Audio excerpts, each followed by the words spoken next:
you explored the idea of trying to sell the businesses. What was the viability of that? And when did you say, doesn't look like I can sell them, I'm going to have to just close them? Yeah, there were a lot of suitors that wanted to take over the assets of the leases. Your leases are worth something. And so we had people that wanted to put their own businesses in there and take over the leases. And it just got furry because other than Kyle, which I owned the dirt, you had these landlords that needed to approve the new tenants coming in. And I was close several times. And I was going to get paid money to help me break even and move on. And then it just fell apart. Things are going on in the economy right now. A lot of restaurants aren't doing very well. There's a few doing well. You hear Chili's and Darden have done pretty good with their $10 meal deals. So again, selling something for $10 in a sit-down restaurant with full service, it's like the Southwest Airlines model. You can't be the best service on an airline and also the cheapest. You can't do that. And it just wasn't working. So I finally had to just say, look, I'm done. Our lovely government allows us to do a little write-off. So if Ticket City's doing well and I can match the losses up against some of my gains, I'll save a little bit. But it's still losing a lot of money. We don't like to lose. From that old school, you work, you get paid. Yeah. And then if you're not, just don't do it. Now, it was a labor of love. I was not trying to make money on this deal. I wanted to save an old brand, but I don't want to save an old brand by having it cost me $1 million a year. Yeah. No, I mean, it's fun to go get a free margarita at your restaurant, but that's $1 million margarita, buddy. Yeah. Yeah, I think there are a bunch of investments. I got this concept from a friend of mine in town. He gave me this phrase, but he refers to investments in things like restaurants as club investments, because really you're only investing so you can be a part of the club.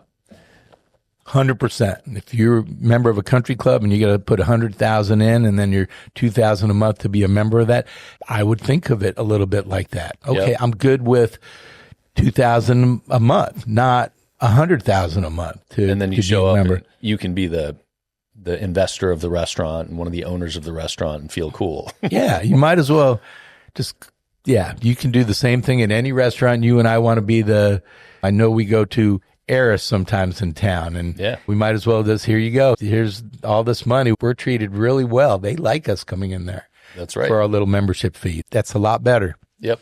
I like it better. Exactly. 4 years is a long time to be going through something like that. And you are a fundamentally upbeat, positive, energetic person. What is the emotional journey like when you are dragging a business along, not able to turn it around, seeing that it's walking towards the edge of a cliff? Yeah. How do you handle that on a day-to-day basis? It beat me down pretty good. I didn't even want to go in there. It's like a relationship with your girlfriend or wife. If you keep showing up and it's the same old thing, I mean, it's the old sanity rule, and the same thing was happening. I was getting depressed. And when you have a guy that has a personality that's a woo-woo, rah-rah guy, it hits. I mean, I'm not crying myself to sleep because there's no quit in me, but I didn't even want to go in there. I didn't want to travel out to Arizona to see how they were doing and to support them. It was hard. And I had my operator, and my operator was not the right operator. And I kept that going way too long. And I finally demoted the operator and said, we need sales. You're now going to be in sales. Your salary is getting cut. I'm going to find the right operator. So I brought somebody in from a background that I thought they would be successful, and they didn't have the experience. They were too young and they didn't have the experience either, even though they came from a restaurant that had just been sold and did pretty well. And They were out the door within 2 months. So I was back to square one. Then I hired somebody else that had experience to try to one last swoop of turning this around. And then you're starting to get sexual harassment. I mean, like I said, you're the flying fish. You have employees that are, you know, I mean, who do you believe? Someone asks you out to lunch or dinner, and then that's not appropriate. And dip your wick where your staff is. You have to keep that separate. So that was kind of, I didn't want all the things that happen anymore. I was that flying fish, and they were almost eating my tail, and the seagulls were jumping in, and rent and all the different things, bills. I just said, here you go, white flag.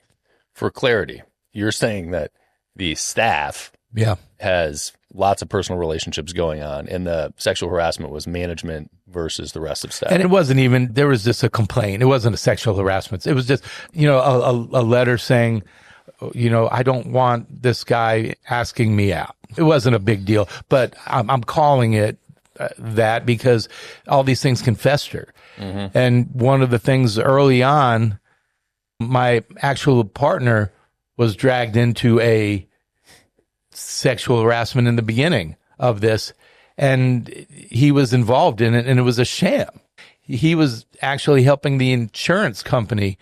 I mean, helping the girl get money from the insurance company. Whoa. And dragged me into it, and I found that out later. I'm like, there's just, like I said, you're the fish, and they're coming in from the top, and they're coming in from the bottom, and you better be in it knowing everything that's going on. And if you don't, you are going to get eaten alive. So there were so many things over the years that just mentally anguished me about this whole deal. It's not easy. Life isn't easy, but at the same time, restaurants are not easy. That's why you see them going under all the time.